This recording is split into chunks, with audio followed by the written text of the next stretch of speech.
ये सिर्फ बिहार की समस्या नहीं रही है, ये एक तरह से आप कह सकती हैं राष्ट्रीय आपदा हो गई है। ये जो गैस की किल्लत है और एक हाहाकार वाली स्थिति हो गई है, लोगों के चूल्हे पर खतरा मंडरा रहा है और इसके लिए पूरी तरह जो हमारे नकारा प्रधानमंत्री हैं नरेंद्र मोदी, उनको मैं ज़िम्मेदार मानता हूं। अब हिंदुस्तान में सैकड़ों होटल बंद हो गए हैं, जो बचे हुए हैं वो 3-4 रोज़ में बंद हो जाएंगे। तो गोईठा और जलावन की लकड़ियों पर भी संकट हो जाएगा। स्मृति ईरानी नहीं दिखाई दे रही हैं। पटना में अलग खबर आ रही है कि कल सम्राट चौधरी के गुंडे गए और एक गैस एजेंसी से उन्होंने 15 की कितना सिलेंडर उठा लिए। और मैं तो सच पूछे तो नरेंद्र मोदी को एक मनहूस प्रधानमंत्री मानता हूँ। बाद फ्लिपकार्ट पर मैं ऑनलाइन गोईठा मंगवाऊँगा, है ना। मोदी है तो मुमकिन है। नमस्कार, आप देख रहे हैं सिटी पोस्ट लाइव। मैं हूं सृष्टि राज। बिहार में एलपीजी सिलेंडर को लेकर जो हाहाकार मचा हुआ है, उसको लेकर काफ़ी लोग परेशान हैं। हॉस्पिटल, हॉस्टल, होटल सभी इसके चपेट में आ गए हैं। लेकिन अधिकारी अभी भी लगातार एक ही बयान दे रहे हैं कि किसी भी चीज़ की कोई कमी नहीं है, घबराने की ज़रूरत नहीं है। अब आइए बात करते हैं पूर्व आईपीएस अमिताभ दास सर से कि बिहार में क्या हो रहा है सर। अभी पूरे बिहार ही नहीं बल्कि पूरे देश में इस तरीके की अब स्थिति बन गई है। वही बात मैं कहने वाला था, ये सिर्फ बिहार की समस्या नहीं रही है, ये एक तरह से आप कह सकती हैं राष्ट्रीय आपदा हो गई है।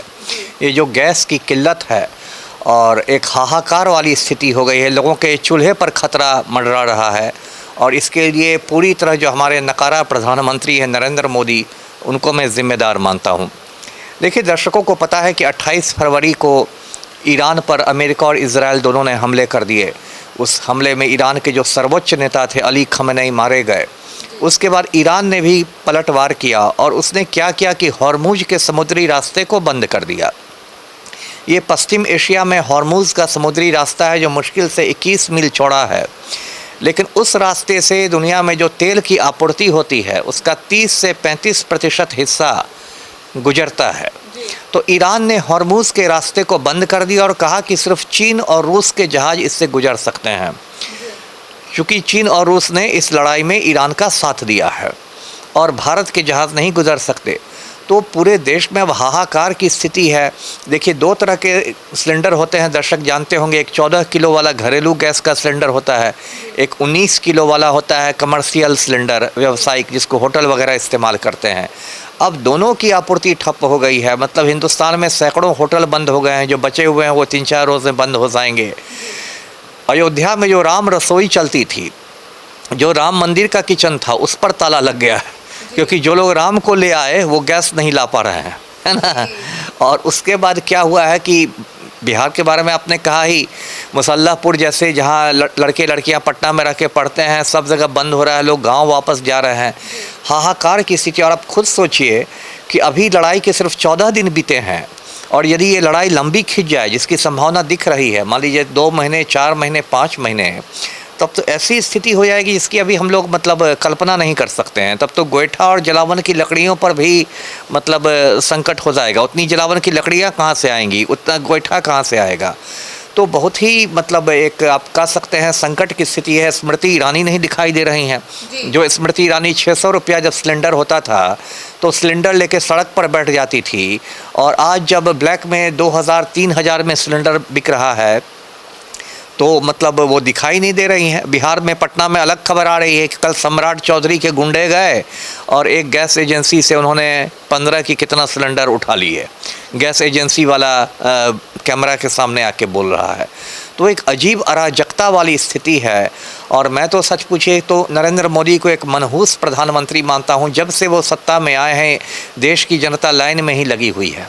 एक समय आपको नोटबंदी की याद होगी, ऐसे ही मोदी ने अचानक रात में 8 बजे आके नोटबंदी कर दी थी। उसके बाद लाखों करोड़ों हिंदुस्तानी लाइन में लग गए बैंकों के सामने।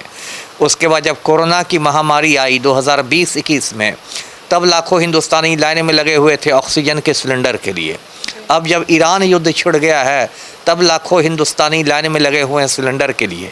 और ये अधिकारी लोग इतने बेशर्म हो गए हैं कि चारों ओर हाहाकार मची हुई है और ये लोग कहते हैं किसी चीज़ की कमी ही नहीं है, कोई संकट ही नहीं है। अरे संकट नहीं है तो लोग धूप में क्यों बेहोश हो रहे हैं?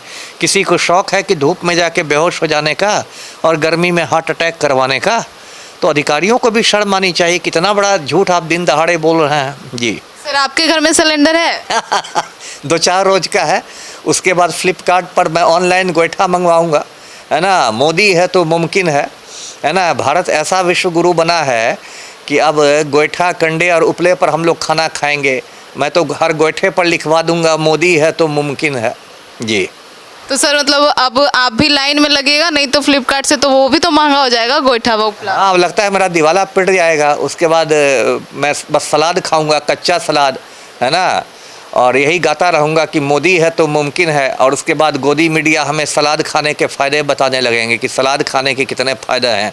वो गोदी मीडिया पर जाके मैं देखूँगा तो दिल को तसल्ली मिलेगी जी। तो सर अब क्या लग रहा है, क्या होने वाला है? क्योंकि नीतीश कुमार जनता से मिल रहे हैं, अब इन तमाम घटनाओं के बाद क्या होगा अगला? अब नीतीश कुमार जनता से मिलेंगे, उससे क्या होगा? नीतीश कुमार कोई गैस ले आएंगे? एक तो नीतीश कुमार होशो हवास में है ही नहीं।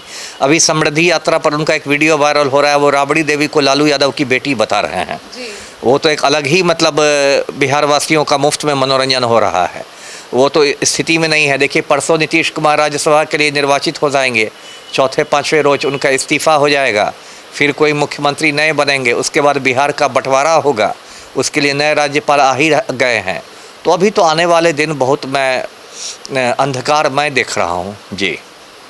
तो सुना आपने, एलपीजी गैस को लेकर बिहार ही नहीं पूरे देश परेशान है और अब देखना होगा कि आगे क्या होता है। अमिताभ दास ने भी बताया, अपना फ्यूचर प्लान बताया कि गैस को लेकर क्या होने वाला है उनका। तो अब देखिए आगे क्या होने वाला है। फिलहाल यह जो पूरा मामला है ये काफ़ी सीरियस है, मजाक में लेने लायक नहीं है। आपकी क्या राय है कमेंट सेक्शन में ज़रूर बताइएगा। धन्यवाद।